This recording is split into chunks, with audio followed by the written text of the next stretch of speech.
This week, we're talking about the 84 Mahasiddhas. We are talking about one that you all should know, at least to some degree, and that's Nagarjuna. And Nagarjuna lived between around 150 to 250 CE, the Common Era. And he is, by some, considered to be the second Buddha. In our particular lineage, the Nyingma lineage, we often talk about Padmasambhava as the second Buddha, but often people also consider Nagarjuna to be a second Buddha. So maybe we have more than one second Buddha, as the case may be.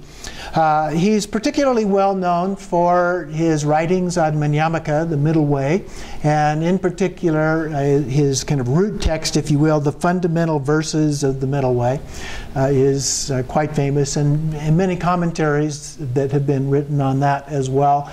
And it's part of the core of Tibetan Buddhism in terms of understanding the philosophical point of view. Some say that he was also instrumental in developing the Prajnaparamita texts, which were developed at about that same time, things like the Heart Sutra and the Lotus Sutra and so forth that fit into that category. He's also credited with writing several alchemy texts. He apparently was involved to some degree with that. And he also served for a period of time as the abbot of Nalanda University. So quite a very well-known individual in the Buddhist tradition. So I'm going to share the story. This is a little longer than some of the stories, the other ones we've been looking at. Partly because he's a better, more well-known individual, but these stories here are quite interesting. So he came from the eastern part of India, and he was a Brahmin youth, and so of fairly high status in terms of the caste system anyway, and had, it is said, dazzling intellectual powers, quite intelligent individual. And he could even recite from memory all the known Brahmin texts, it is said. That would be quite a lot. And attained the magical gift of invisibility, kind of like Harry Potter and his invisibility cloak. And so he grew bored and dissatisfied with his scholarly life, and it just seemed kind of empty and sterile to him. And so he threw himself headlong into a life of sensual pleasure. And as a part of that, it is said that there's hardly a household anywhere in Kahora, where he was, that he had not plundered of its blossoming maidens and ripe young wives. So quite a rogue. So Nagarjuna's libertine exploits grew so daring that finally he devised a plan to slip into the king's palace with 3 of his friends to have their way with the royal favorites. And unfortunately, they were discovered trying to do this plot, carry out this plot, and they were pursued. And Nagarjuna was able to escape by standing next to the king, being invisible. His invisibility cloak, so to speak. But his 3 friends were all caught and beheaded. Well, the Brahmins gathered to try and figure out what to do about this individual that was carrying on, and so they gathered and they talked, but they couldn't come up with an answer. And so in the end, they all decided that there just wasn't any way to get rid of this rampaging bull that was carrying on in their midst, and they decided that the only thing they could do was simply to leave, to go someplace else. And so they decided to do that and leave whoever stayed to have to deal with him. But by this time, Nagarjuna himself was also caught in a sort of self-disgust. He was getting tired with himself and what he was doing. And what the Brahmins decided, that is leaving, kind of brought him to his own final conclusion. And so everyone breathed a sigh of relief the day that he decided to leave town. And so he went on a spiritual quest with the same energy he had previously invested in his debauchery. And he journeyed to the Far East cremation ground. He was sought and was given initiation into the doctrine of the Buddha. And he then journeyed to Nalanda. University. And he studied there the fine arts and sciences until he could recite the alchemy's entire library from memory. And again, he began to have this sense of unrest and dissatisfaction, and felt like the books just weren't providing the level of understanding, and he was were no longer sufficient for what he wanted to do. And so he began meditating on Tara, which we were doing today. And she then appeared before him in his practice, and as a result, he abandoned the monastery and took up the life of a wandering monk. And so he traveled far and wide, but he still was not at peace. And so when he laid down at night, he would think to himself, I'm but a worthless wretch. Of what use am I to anyone? So next he decided to go on retreat. And so he began to try and appease the elemental consorts by chanting their mantras. And the first day of his retreat, there was an earthquake.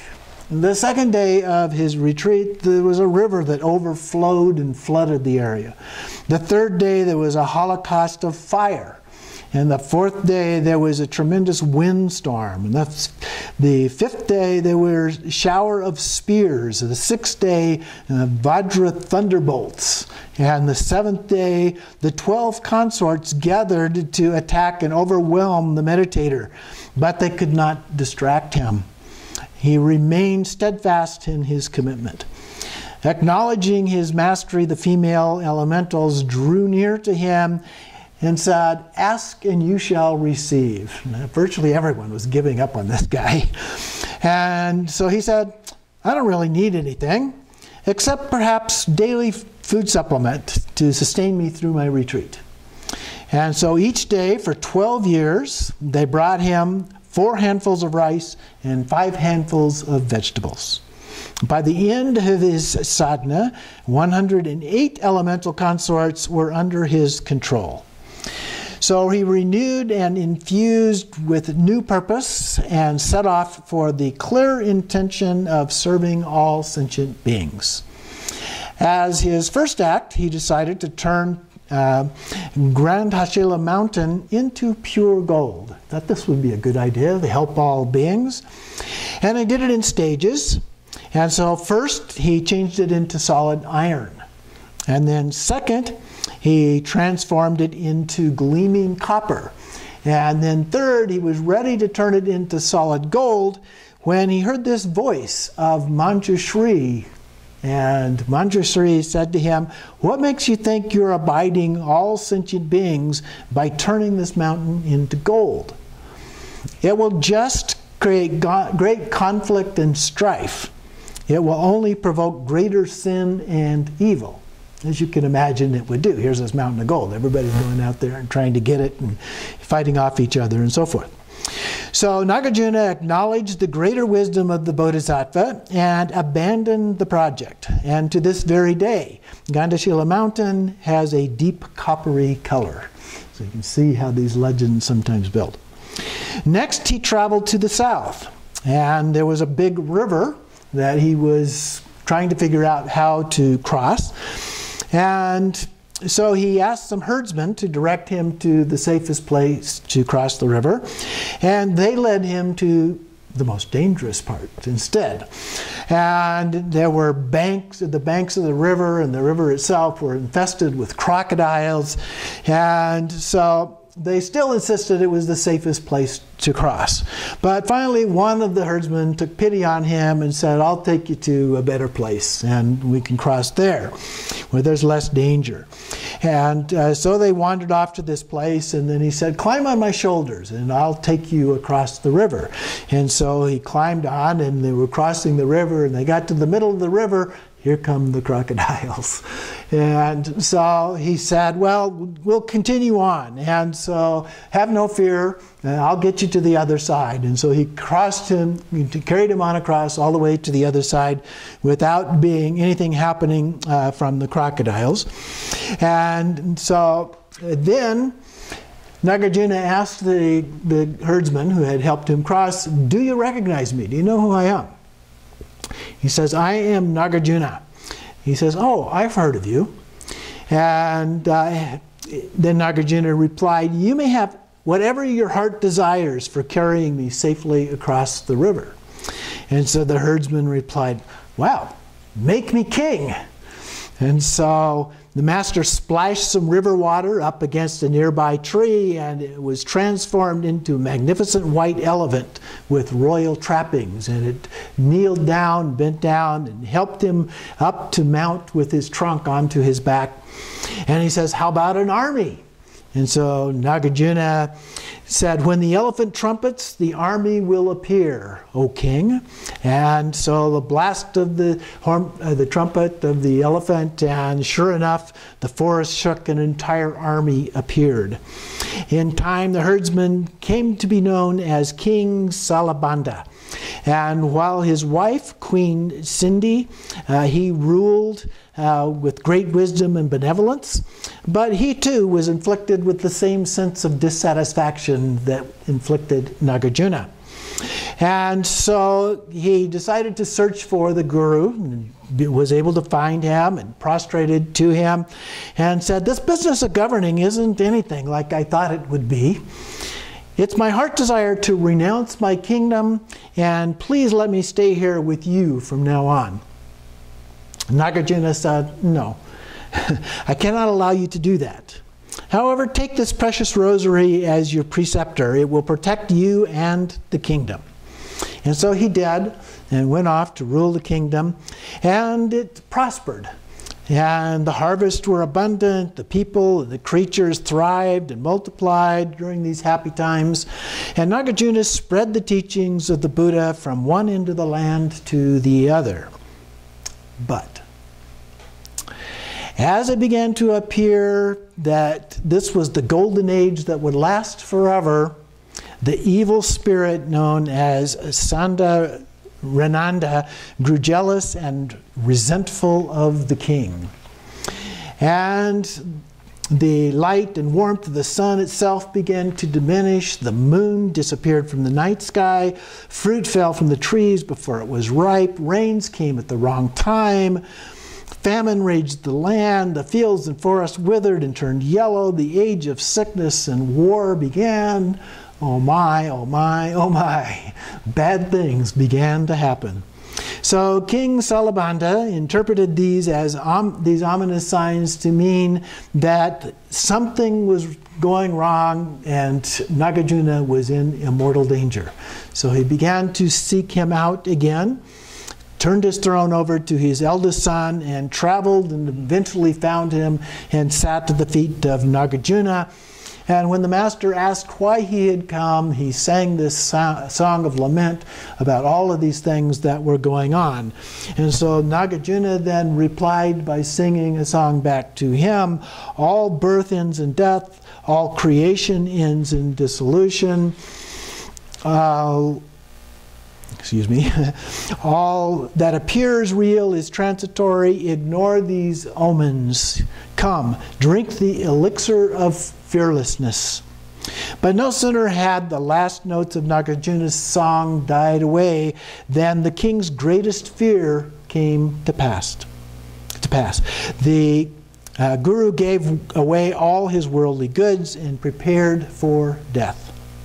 The great god Brahma appeared in the guise of a Brahmin to beg for the master's head, and Nagarjuna agreed. But King Salabanda's heart was broken, he was grief-stricken, and so he laid his own head at the guru's feet and died. The gathered populace cursed the Brahmin for his request. All refused to decapitate the master. So Nagarjuna was forced to take the stalk of acacia grass and perform the deed himself. Cut his own head off. And then took his head and handed it to the Brahmin. All the green things withered, and virtue and merit of men faded from the land. The 8 yakshis and female elements, so faithful to his service, came to stand guard over Nagarjuna's body, and it is said that they do so still. After the master's death, the great light then entered the body of Nagabodhi, the Nagarjuna's spiritual son and successor. And to this very day, that light radiates like beams of full moon on the clearest of nights. So the full moon that you're seeing out there, that's this light radiating out.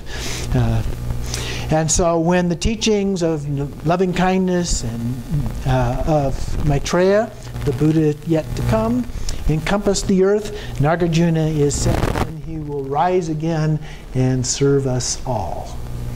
So there's the legend of the great Nagarjuna. So that is our story, our Mahasiddha story for today.